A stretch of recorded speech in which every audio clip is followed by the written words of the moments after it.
Manolotra ny arahaba tompoko. Raha noharina tamin'ny herinandro lasa teo dia vinavinaina omaina kokoa ity herinandro diavintsika ity. Na izany na tsy izany aza, somary mikisaka kely any amin'ny ilany andrefana indray ny oram-baratra amin'izao fiandohan'ny herinandro izao.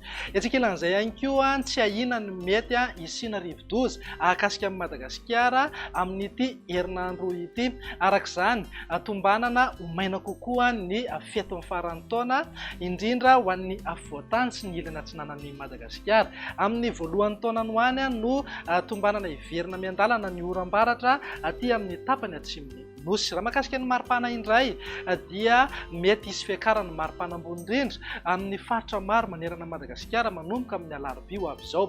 Mety ho tafakatra hatramin'ny 40 degré mihitsy aza izay any amin'ny faritra avaratra andrefana sy ny antintany atsimon'ny Madagasikara. Raha mivinany toetry ny andro ho amin'ny rampitsy maraina ny jerena amin'ny antsipiriany dia azo oram-baratra ny voamaraina be motsiraka ny faritry Sofia sy Boeny.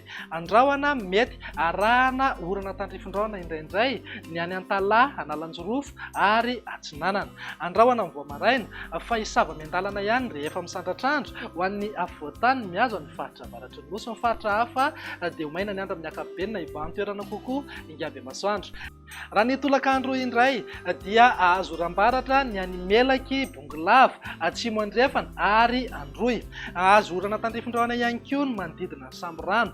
Andrahoana mety arahana orana tandrifin-drahona indraindray ho an'ny afovoantany sy ny ilany andrefan'ny Madagasikara motsiraka Atsinanana saika amin'ny toetra omaina hatrany amin'ny ankapobeny. Raha mivinan'ny maripana eo amin'ny 4 na 5 degré zao maripana ambony indrindra any amin'ny faritra avaratra andrefana sy ny any Beroro.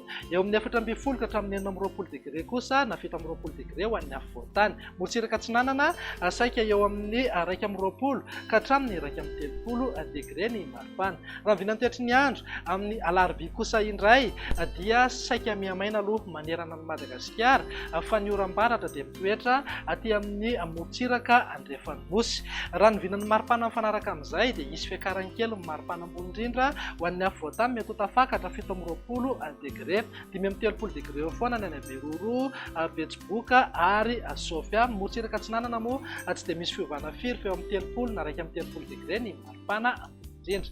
Raha mivinany toetry ny andro ny alakamisy ary namaranantsika azy dia hitoetrany ny oram-baratra aty amin'ny ilany andrefan'ny Madagasikara, izany hoe any amin'ny faritra Melaky, Menabe ary Atsimo andrefana. Miamaina ny faritra hafa mety hisy tandrifin-drahona ihany ny any amin'ny faritra Diana sy Sava.